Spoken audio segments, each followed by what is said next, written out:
L'IPSCO, c'est un bien petit nom pour parler du plus grand salon de la liberté scolaire de France.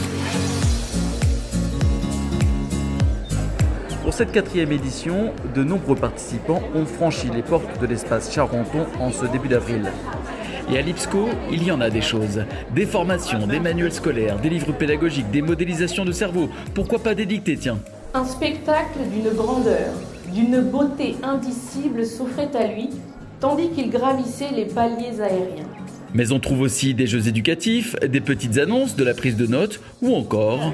Le dernier qui est sorti, des magazines. Qui parle du harcèlement scolaire, voilà, qui est un sujet d'actualité. Donc voilà, c'est 80 pages avec plein d'experts sur cette thématique.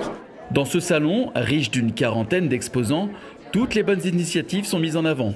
Amaury a par exemple eu l'idée de s'adresser aux professeurs de PS. Nous, on leur propose une méthodologie pour qu'au lieu de juste taper derrière un ballon, ça soit plus complet à la fois d'un point de vue physique, mais aussi d'un point de vue pédagogique. Le salon, c'est un tremplin, ça permet de rencontrer des gens, ça permet d'avoir de la visibilité auprès d'un public qui est important pour nous.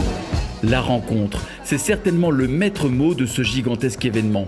On y vient pour piocher des idées, découvrir de nouvelles pratiques et agrandir son carnet d'adresses. C'est important pour nous d'être là aujourd'hui parce que dans tous les stands qui sont autour de nous, il y a beaucoup d'acteurs dont on est client tout simplement. On utilise leurs supports, on utilise leurs livres, parfois leurs méthodes.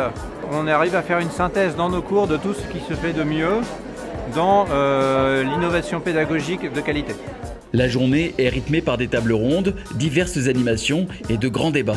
On va réfléchir là à la façon dont on peut continuer d'éduquer les enfants de manière complètement humaine, tout en étant plongé dans un univers numérique. Si vous parlez autour de vous, évidemment, de l'intelligence artificielle, de ChatGPT à l'école, vous verrez que les réactions sont très passionnelles.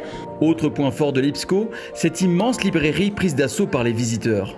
Paradoxalement, c'est certainement l'endroit le plus studieux et silencieux du salon. Cette année, il y a particulièrement beaucoup de monde. Tous les échanges que j'ai eus étaient passionnants avec cette année pour nous la méthode de Singapour qui est très attendue par tout le monde. Et puis beaucoup de futurs auteurs de manuels pour la librairie des écoles. En tout cas, que l'on soit professeur, directeur d'école, parent d'élèves, étudiant, chacun ici semble trouver son bonheur. Pour l'année prochaine, on est amené à chercher un poste et donc c'est découvrir se faire des nouveaux contacts et pouvoir découvrir d'autres manières de fonctionner qu'on ne connaissait pas. Ce qu'il y a de bien, c'est le choix. Il y a des institutions religieuses, il y en a qui s'occupent de fruits et légumes, il y en a qui vont au Puy du Fou, c'est très bien. Les gens sont très agréables, il y a des jeux, des pédagogies, il y en a pour tous les goûts. J'achèterai tout le salon si je peux. Mais malheureusement, le salon n'est pas à vendre. Allez, pour conclure, parlons de la nouveauté 2024. La remise des prix Étincelle pour récompenser les initiatives pédagogiques des écoles libres. Au total, cela représente une dotation de 34 000 €, dont 20 000 attribués au premier prix. Et cette année, il s'agit du cours La Fontaine à Cuérious. On est ravis que ce travail d'équipe ait pu être récompensé. Devant le succès d'une telle édition, il ne reste plus qu'à se dire à l'année prochaine.